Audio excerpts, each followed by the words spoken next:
Assalamualaikum warahmatullahi wabarakatuh. Kami dari kelompok 7 yang berisi saya sendiri, Alden Elva, dan teman saya Nadia Zahra, dan juga ada Najwa Desania, dan yang terakhir Zaida Toylatullah. Oh iya, di sini mohon maaf, Zaida tidak bisa on cam karena kendala jaringan. Ya, kami di sini akan menjelaskan sejarah perlawanan rakyat Aceh melawan Belanda.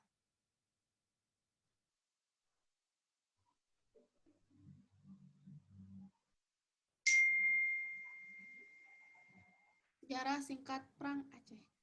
Perlawanan terjadi pada tahun 1873 sampai 1904. Pahlawan yang memimpin perlawanan yang terkenal adalah Teku Umar, Panglima Polem, Cut Yadin, Cut Mutia, Tengku Muhammad Dawon, Tengku Cikdi Tirot, Teku Cik Bugas, dan Habib Abdurrahman. Daerah yang diserang oleh Belanda dalam perang tersebut adalah Aceh Besar, Pidi, dan Semalanga. Pada tanggal 26 Maret 1873, Belanda menyatakan perang kepada Aceh, mulai melepaskan tembakan meriam ke daratan Aceh dari kapal perang Citadel van Antwerpen. Pada tanggal 5 April 1873, Belanda mendapati pantai Ceremen di bawah pimpinan Johan Harmen Rudolf Kohler dan langsung bisa menguasai Masjid Baitur Rahman. Kohler saat itu membawa 3.198 tentara, sebanyak 168 diantaranya para perwira. Perlawanan terjadi dalam 4 periode, yaitu periode pertama 1873 sampai 1874, periode kedua 1874 dan sampai 1880, periode ketiga 1881 sampai 1896, dan periode keempat 1896 sampai 1910. Pada tahun 1904, Aceh menyerah kepada Belanda. Taktik yang digunakan pada perang Aceh adalah gerilya, taktik penculikan dan pembunuhan, taktik pembersihan, pembantaian, dan pembunuhan. Latar belakang perang Aceh. Dibukanya terusan Swiss membuat Aceh semakin strategis dalam perdagangan internasional. Pada tanggal 2 November 1871, antara Inggris dan Belanda mengadakan perjanjian yang diberi nama Rakat Sumatera, yang berisi tentang kebebasan bagi Belanda untuk memperluas daerah kekuasaan di Sumatera, termasuk Aceh, sedangkan Inggris boleh berdagang di Siak. Pembajakan terhadap sebuah kapal Eropa di Aceh yang dijadikan alasan Belanda untuk melancarkan agresi. Sikap Aceh yang tidak bersedia menjelaskan hubungan antara Aceh dengan konsul Italia dan Amerika Serikat di Singapura kepada pihak Belanda.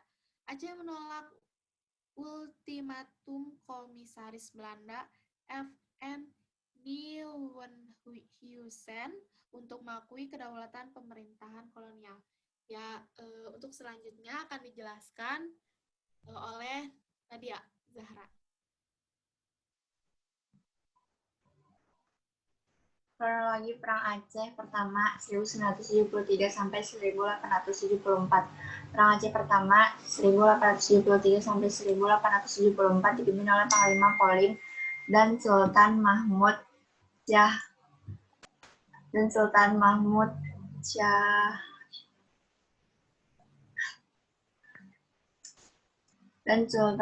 Shah melawan Belanda yang dipimpin oleh Kohler dengan 3.000 serdadunya dapat dipatahkan, di mana Kohler sendiri tewas pada tanggal 14 April 1873. 10 hari kemudian, perang berkecamuk di mana-mana. Yang paling besar saat merebut kembali Masjid Raya Baitur Rahman yang dibantu oleh beberapa kelompok pasukan.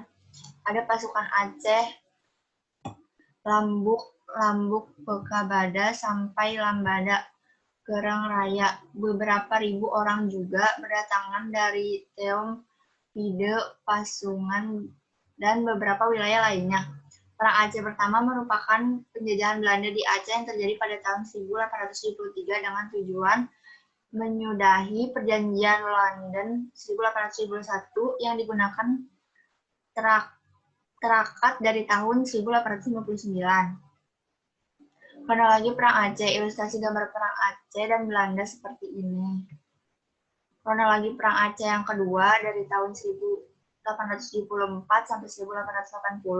Perang Aceh kedua 1874 sampai 1880, pasukan Belanda dipimpin oleh Jenderal Jan van Swieten Belanda berhasil menduduki Keraton Sultan 26 Januari 1874 dan dijadikan sebagai pusat pertahanan Belanda pada 31 Januari 1874. Jenderal van Swieten mengumumkan bahwa seluruh Aceh jadi bagian dari kerajaan Belanda.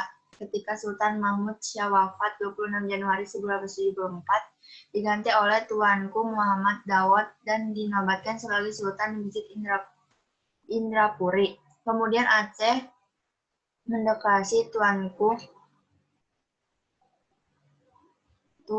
Mahmud Daud Syah merupakan cucu muda Tuanku Ibrahim sebagai Sultan Aceh dengan gelar Sultan Ibrahim Mansur Syah.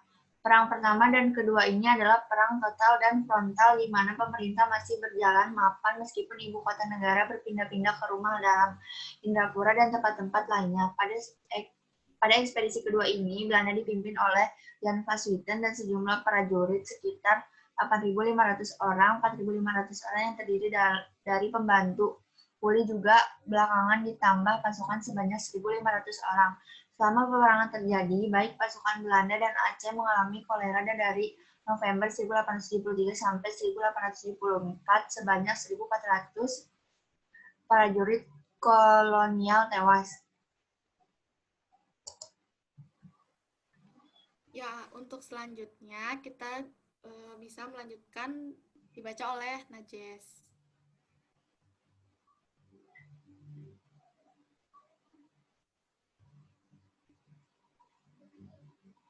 Ya, dipersilahkan kepada Najes.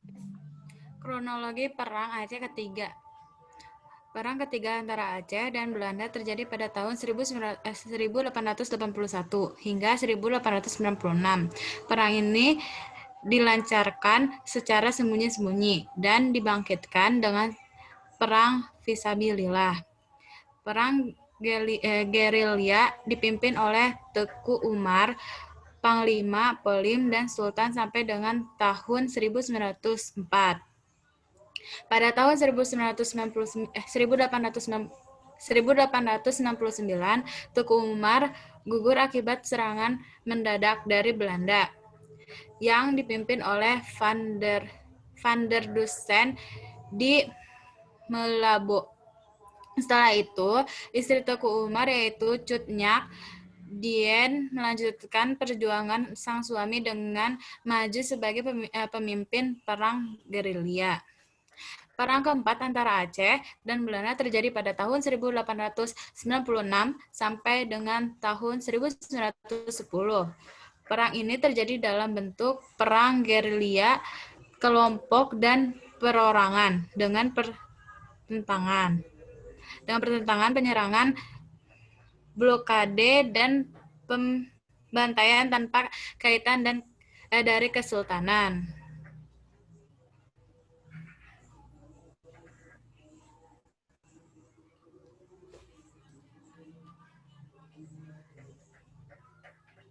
Akhir dari Perang Aceh.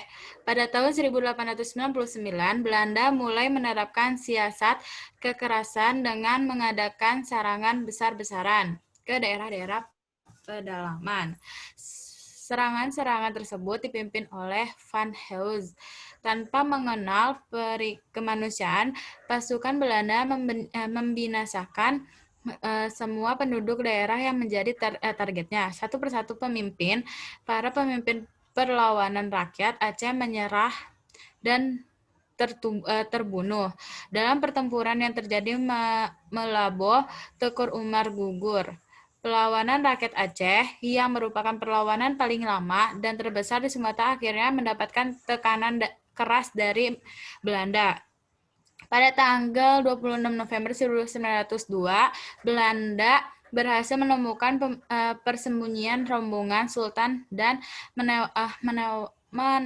menawan Sultan Muhammad Daud Syah pada tahun 1903. Disusul penyerahan Panglima, Polim, dan Raja Kumala. Sedangkan Teku Umar gugur karena terkena peluru musuh tahun 1899. Pada tahun 1891, Tengku Cik di Tiro meninggal dan digantikan putranya, yaitu Teku Mak Amin di Tiro. Dengan kehilangannya pemimpin yang tangguh itu, perlawanan rakyat Aceh mulai kendor. Belanda dapat memperkuat kekuasaannya. Jatuhnya benteng Kuto Reh pada tahun 1904 memaksa Aceh harus mendatangi plakat pendek atau perjanjian singkat, dokumen Korte Verlaring ya, yang dikeluarkan oleh Van Hooge. Perjanjian ini menandakan bahwa Aceh tunduk kepada Belanda. Ya, untuk slide selanjutnya kita bisa dilanjutkan ke Jaida. Ya, Jaida silakan. Baik, untuk isi perjanjian singkat antara Aceh dengan Belanda, ada 3 poin, yaitu membenarkan bahwa daerah kekuasaan Aceh adalah bagian dari Belanda. Yang kedua, sepakat untuk tidak akan melakukan hubungan dengan pemerintahan asing. Yang ketiga, dan yang terakhir, yaitu sepakat akan mentaati segala perintah yang ditentukan oleh pemerintah Belanda. Berikut ada foto atau gambar pahlawan-pahlawan dalam Perang Aceh. Yang pertama, dari sebelah kiri ada Cut Nyatin. Yang kedua ada Teku Cik di Tiro. Yang ketiga ada Teku Umar. Yang keempat ada Cut Mutia. Kemudian yang kelima ada Panglima Polem. Dan yang terakhir ada Habib Abdurrahman. Berikut daftar pustakanya. Teman-teman bisa mencari atau men-searching sendiri.